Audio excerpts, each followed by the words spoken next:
The Heart of a Mouse. It was lovely to be back in Norway once again in my grandmother's fine old house. But now that I was so small, everything looked different and it took me quite a while to find my way around. Mine was a world of carpets and table legs and chair legs in the little crannies behind large pieces of furniture.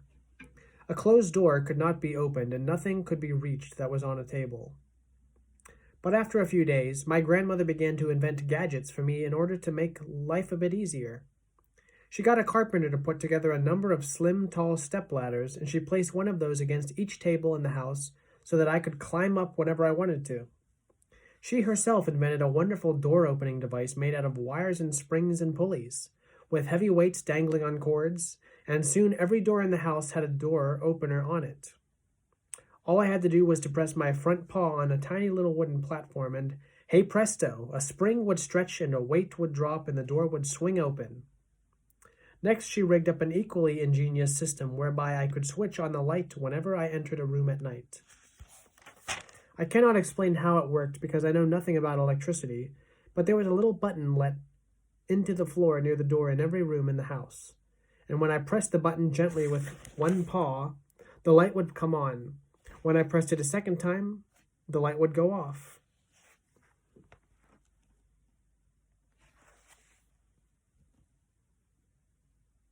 My grandmother made me a tiny toothbrush using a matchstick for the handle, and into this she stuck little bits of bristles that she had snipped off of one of her hairbrushes. "You must not get any holes in your teeth," she said. "I can't take you to a dentist. He'd think I was crazy." "It's funny," I said, "but ever since I became a mouse, I've hated the taste of sweets and chocolate, so I don't think I'll get any holes." "You are still going to brush your teeth after every meal," my grandmother said, and I did. Take a little bath. For a bathtub, she even gave me a silver sugar basin, and I bathed in it every night before going to bed. She allowed no one else into the house, not even a servant or a cook. We kept entirely to ourselves, and we were very happy in each other's company. One evening, as I lay on my grandmother's lap in front of the fire, she said to me, "I wonder what happened to that little Bruno." "I wouldn't be surprised if his father gave him to the hall porter to drown in a fire bucket," I answered. "I'm afraid you may be right," my grandmother said. "The poor little thing." We were silent for a few minutes, my grandmother puffing away at her black cigar while I dozed comfortably in the warmth. "Can I ask you something, Grandmama?" I said. "Ask me anything you like, my darling." "How long does a mouse live?" "Ah," she said, "I've been waiting for you to ask me that." There was a silence. She sat there smoking away and gazing at the fire. "Well," I said, "how long do we live, us mice?" "I have been reading about mice," she said. "I have been trying to find out everything I can about them." "Go on then, Grandmama. Why don't you tell me?" "If you really want to know," she said, "I'm afraid a mouse doesn't live for a very long time." "How long?" I asked. "Well, an ordinary mouse only lives for about 3 years," she said. "But you are not an ordinary mouse. You are a mouse person, and that is a very different matter." "How different?" I asked. "How long does a mouse person live, Grandmama?" "Longer," she said. "Much longer." "How much longer?" I asked. "A mouse person will almost certainly live for 3 times as long as an ordinary mouse," my grandmother said. "About 9 years." "Good," I cried. "That's great. It's the best news I've ever had." "Why do you say that?" she asked, surprised. "Because I would never want to live longer than you," I said.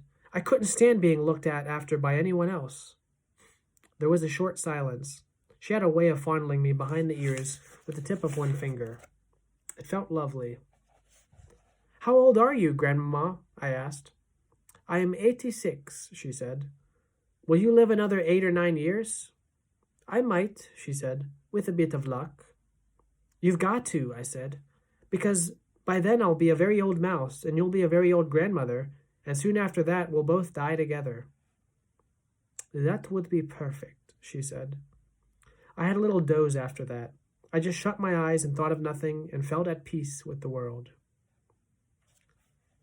Would you like me to tell you something about yourself that is very interesting? My grandmother said. Yes, please, Grandmama, I said, without opening my eyes. I couldn't believe it at first, but apparently it's quite true, she said. What is it? I asked. The heart of a mouse, she said, and that means your heart, is beating at the rate of 500 times a minute. Isn't that amazing? That's not possible, I said, opening my eyes wide. It's as true as I'm sitting here, she said. It's a sort of a miracle. That's nearly 9 beats every second, I cried, working it out in my head. Correct, she said. Your heart is going so fast, it's impossible to hear the separate beats. All one hears is a soft humming sound. She was wearing a lace dress, and the lace kept tickling my nose. I had to rest my head on my front paws.